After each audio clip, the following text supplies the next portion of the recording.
Welcome to this explainer. Today, we're going to unravel a mystery that literally affects every single one of us, every single day. I mean, think about it. What is money really?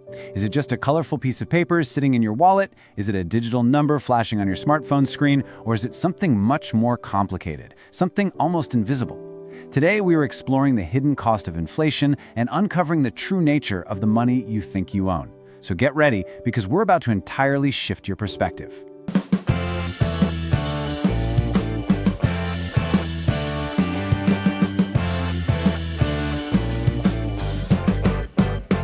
Okay, let's dive into this. I want you to imagine something with me. Imagine you wake up tomorrow morning, you roll over in bed, you check your banking app, and you see a crisp 1 lakh rupees sitting safely in your account. You feel safe, right? You feel completely secure. You believe without a shadow of a doubt that you have 1 lakh rupees. But let me ask you a question that might kind of challenge that comforting complacency. Do you actually own 1 lakh rupees? Or do you just own a promise? Just look at that number, 1 lakh. It looks totally solid, doesn't it? When you see this precise figure, you naturally assume that the bank is holding on to a physical stack of cash just for you in some underground vault, just waiting for the exact moment you need it.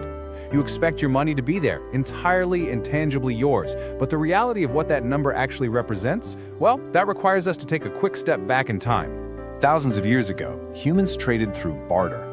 But, if you had a sack of wheat and you desperately wanted shoes, you had to find a shoemaker who specifically wanted your wheat.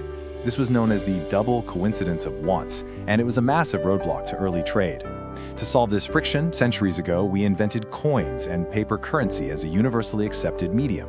And today, we've evolved almost completely to digital money and UPI. Basically, money has transformed from a physical commodity into something purely conceptual. Think about a simple 500 rupee note. By itself, it has zero inherent use. It is literally just paper and ink. You can't eat it, you can't build a house with it. Its power comes from one single incredibly powerful concept: trust. Trust is the absolute foundation of modern money. It's the collective belief that if you take that piece of paper to a shopkeeper tomorrow, they will happily accept it in exchange for real, tangible goods. The entire financial system relies completely on the confidence that this whole shebang will just keep functioning. Section 1. The illusion of money. Cash versus digital balances. And this brilliantly illustrates exactly what's going on. You see, the vast majority of the money you interact with every day, your monthly salary deposits, your quick UPI payments at the local coffee shop, your mutual fund investments, none of it is physical cash.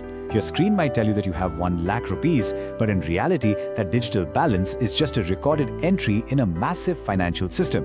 It is a claim against your bank. Technically, the bank simply owes you that money. You have a claim, and because banking is built entirely on that confidence we just talked about, you trust the bank will honor that claim when you actually want to withdraw it. Let's move to and see how this builds in Section 2. The 1 lakh question. Fast forward 10 years. Let's see what happens to that exact same money a decade later. Here's our anchor number again, 1 lakh. I want you to imagine 10 entire years pass by. You haven't touched this specific account. You log in, you look at your screen, and the number is completely identical. The 1 lakh is still exactly 1 lakh. It hasn't changed by a single solitary digit.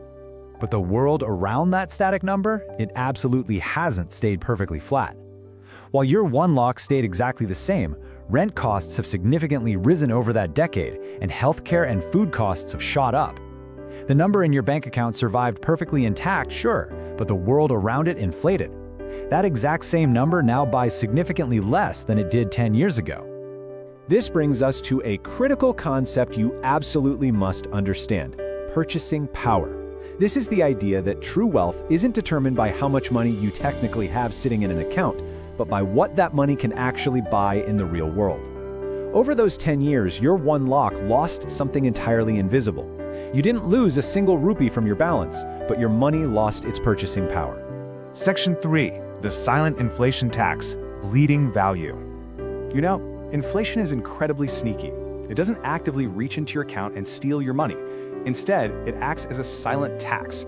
It secretly and continuously drains the economic power of your money while you aren't even looking. So, we need to shift your mindset right now. Financial planning isn't just about saving. It is about protecting your purchasing power. If you just leave your money sitting entirely still, acting as a static cash reserve, it's slowly becoming less and less powerful over time. Saving alone is simply not enough if the invisible tax of inflation is silently eating away at what those savings can actually do for you. Section 4. The real return battle. Why 6% isn't really 6%. Let's say you try to grow your money by putting it in a fixed deposit, earning a nominal interest rate of 6% a year. That upward trajectory looks fantastic on paper, right? You feel like you're doing the right thing, you're making your money work for you. But here is the harsh mathematical reality. If inflation is running at 5% and you have to pay taxes on your interest earnings, suddenly your real return is severely clipped. That 6% gain, it's almost entirely wiped out. Your money grew in numbers, yes, but its actual purchasing power grew at a crawl, if at all. Inflation and taxes quietly ate away almost all of those gains. So the crucial point is that we have to permanently reframe how we evaluate our wealth. You can't just log into your app, look at the total balance, and ask, how much money do I have? Actually, scratch that.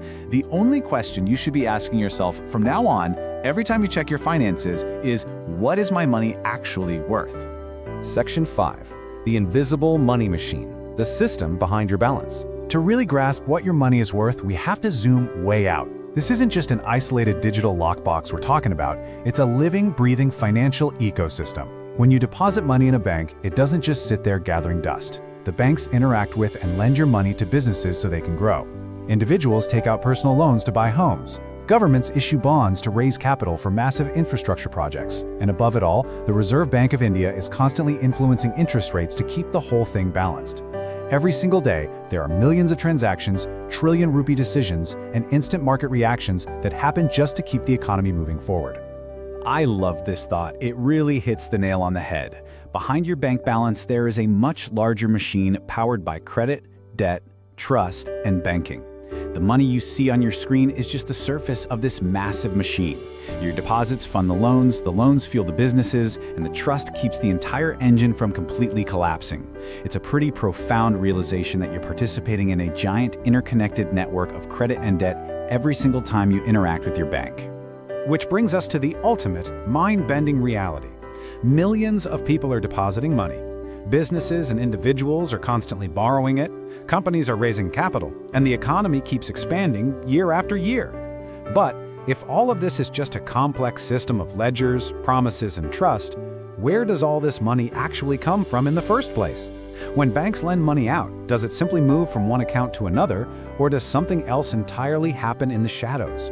Who creates that money? I want you to really think about the mechanics behind that invisible machine, because the answer changes absolutely everything.